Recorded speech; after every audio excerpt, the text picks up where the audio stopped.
Family কার্ডের প্রলোভনে ধর্ষণের অভিযোগে একটা মামলা হয় নারী ও শিশু নির্যাতন আইনে। ওসি সাহেব এর প্রাথমিক সত্যতা পেয়েছে বলে এটা প্রমাণ হয়েছে। 25/4/2026 রংপুর মিঠাপুকুর উপজেলা ভাংনা ইউনিয়ন বিএনপির সহ সম্পাদক এনামুল হক দল থেকে তাকে সাময়িক বরখাস্ত করা হয়েছে প্রাথমিক সত্যতা পাওয়ার কারণে। আরও ওটা অনেক ভালো বড় হয়েছে, কিন্তু পুষ্টির মাত্রা কম আছে। আমরা দেখছি যে দেশি বিদেশি ঋণ বর্তমানে 19 থেকে 20 লক্ষ কোটি টাকা।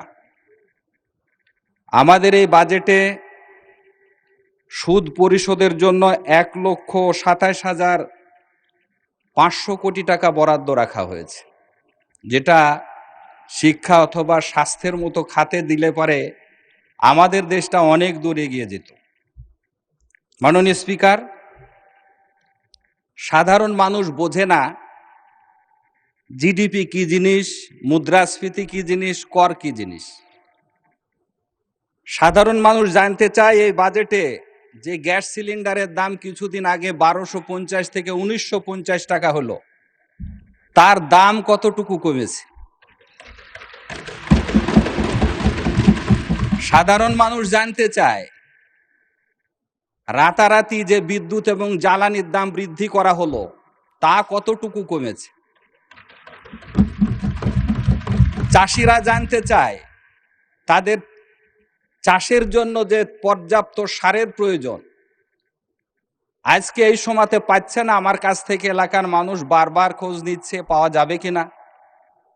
আবার 1300 টাকার সারে যদি 500 টাকা বেশি দেওয়া হয়, তাৎক্ষণিকভাবে পাওয়া যাচ্ছে। এই ব্যবস্থাপনাটা ঠিক হবে কিনা এই বাজেট। মাননীয় স্পিকার, কৃষকের উৎপন্ন ফসল যেটা সাধারণ মানুষ চাল ডাল ভোগ করবে, এর উপরে উৎসকর না রাখার কারণে দামটা কম থাকবে। কিন্তু কৃষকের উৎপন্ন ফসলের মূল্য, পেঁয়াজ উৎপাদন করতে খরচ 25 টাকা 15 টাকাতে বিক্রি করছে।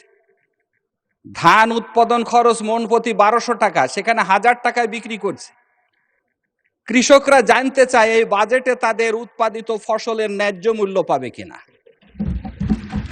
বিধায় আমরা যে বলছি সারা দেশে আনন্দের জোয়ার বয়ে গেছে বাজেট দেখে, মানুষের মুখটা মলিন হয়ে গেছে বাজেট দেখে তাদের সমাধান না পাওয়ার কারণে। মাননীয় স্পিকার, ব্যবসায়ীরা বিদ্যুতের দাম বাড়ার কারণে, জ্বালানির দাম বাড়ার কারণে তাদের পণ্যের দাম ঠিকই সমন্বয় করে নেবে। বিধায় এই বৃদ্ধিকৃত মূল্যটা সাধারণ মানুষের উপরে যে পড়বে, অথচ এই সাধারণ মানুষ হাসপাতালে যে যথাযথ চিকিৎসা পাচ্ছে না। হার্টের রিংয়ের দাম কমানো হয়েছে, এক্ষেত্রে ধন্যবাদ। ডায়ালিসিস খরচ কমানো হয়েছে, ধন্যবাদ। কিন্তু হার্টের রিং শক করে একজন একটার বেশি দুইটা নেবে না। ডায়ালিসিস একবার প্রয়োজন হলে দুইবার প্রয়োজন হবে না। বিধায় মানুষের নিত্য প্রয়োজনীয় জিনিস যেগুলা, সেগুলার কতটুকু দাম করলো জনগণ এদিকে চেয়ে আছে। মাননীয় স্পিকার, এই মুহূর্তে একটা কথা বলতে হয়। আমার মেহেরপুর সদর হাসপাতালের দুরবস্থা চলছে। প্রেস ক্লাবের, ঢাকা প্রেস ক্লাবের সামনে কিছু মানুষ বর্তমান তত্ত্বাবধায়ক কিছু অসাধু কর্মকর্তার বিরুদ্ধে মানববন্ধন করেছে। আমি দৃষ্টি আকর্ষণ করব মাননীয় স্বাস্থ্যমন্ত্রীকে অতি দ্রুত এটা দেখার জন্য, এবং মেহেরপুর হাসপাতালে যাতে চিকিৎসা ব্যবস্থাটা দ্রুত ভালো হয়। মাননীয় স্পিকার, ভাতার পরিমাণ বৃদ্ধি করা হয়েছে, কিন্তু অবস্থাটা যদি এমন হতো যে 65 বছর হলেই সে ভাতা পাবে, বিধবা হলেই সে বোন ভাতা পাবে, এটা যথাযথ ছিল। কিন্তু 75 বছর বয়স হয়ে গেলেও বিধবা হওয়ার পরে 5 বছর পার হলে এখনো তারা ভাতাভোগী হতে পারছে না। বিধায় এই সংখ্যাটাকে আরো বৃদ্ধি করলে তবেই জনগণ বুঝতো যে বাজেটে আমরা কিছু একটা পাচ্ছি। মাননীয় স্পিকার, আমার সময় শেষের দিকে, আগে একটু সময় জি, মাননীয় সদস্য, খুব ২ মিনিট সময় আপনাকে দেয়া হলো আর। ধন্যবাদ মাননীয় স্পিকার। ৬টি রোগের জন্য টাকার পরিমাণ বৃদ্ধি করা হয়েছে, ধন্যবাদ এর জন্য। কিন্তু উপকারভোগীর সংখ্যা যদি বৃদ্ধি করা হতো, আমরা এখানে সকল সংসদ সদস্য জানি কি পরিমাণ এই ৬টা রোগের অসুস্থ রোগীরা আমাদের কাছে আবেদনপত্র নিয়ে আসে, তাহলে জনগণ এর দ্বারা উপকার পেত। মাননীয় স্পিকার, ফ্যামিলি কার্ডের কথা বলা হয়েছে। ৪১ লক্ষ ফ্যামিলিকে ফ্যামিলি কার্ড দেওয়া হবে। এটা হিসাব করলে পরে ওয়ার্ড পিছু ৯০টা করে পরিবার পাবে। তাহলে বাকি যে দরিদ্র ফ্যামিলিগুলো আছে তাদের অবস্থাটা কি হবে?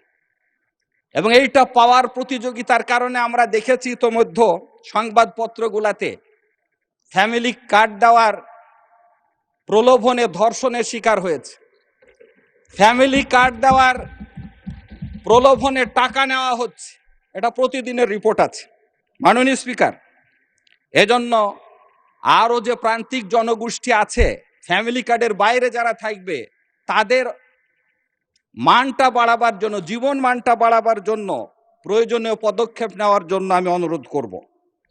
মাননীয় স্পিকার, আজকে বাংলাদেশে অবকাঠামোগত দিকে যদি আমরা লক্ষ্য করি, তাহলে মোগল আমলের অনেক বিল্ডিং এখনো খাড়া হয়ে আছে।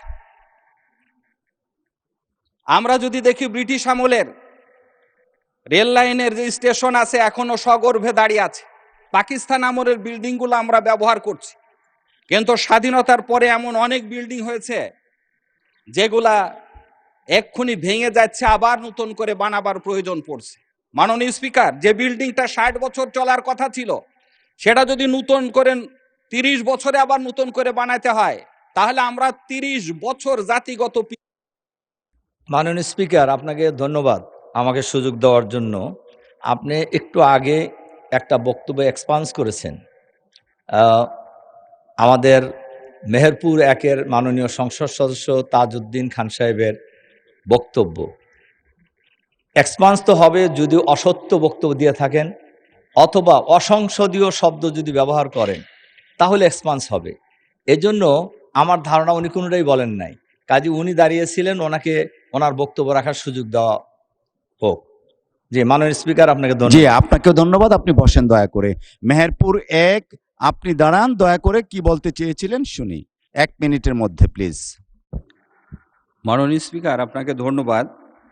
আমি আমার আলোচনার ভিতরে ফ্যামিলি কার্ডের প্রলোভনে ধর্ষণের শিকার হয়েছে অনেক জায়গাতে এই কথাটা ব্যবহার করেছিলাম। অবশ্য মাননীয় সদস্য এই কথাটার উপরে আপত্তি করেছিলেন যে এই ভাষাটা ব্যবহার না করার ক্ষেত্রে। আমি যতটুকু শুনেছি, আমাদের কাছে যে তথ্য আমার কাছে ছিল সময়ের অভাবে দিতে পারেনি, আমি তথ্যগুলো আপনার কাছে পাঠিয়ে দিচ্ছি। জি জি মাননীয় স্পিকার, 10/4/2026 ফরিদপুর সোনাগাজী কোতোয়ালি থানাতে ফ্যামিলি কার্ডের প্রলোভনে ধর্ষণের অভিযোগে একটা মামলা হয় নারী ও শিশু নির্যাতন আইনে। ওসি সাহেব এর প্রাথমিক সত্যতা পেয়েছে বলে এটা প্রমাণ হয়েছে। 25/4/2026 রংপুর মিঠাপুকুর উপজেলা ভাংনা ইউনিয়ন বিএনপির সহ সম্পাদক এনামুল হক দল থেকে তাকে সাময়িক বরখাস্ত করা হয়েছে প্রাথমিক সত্যতা পাওয়ার কারণে। আরো মাননীয় সদস্য, আপনি দয়া করে বসেন।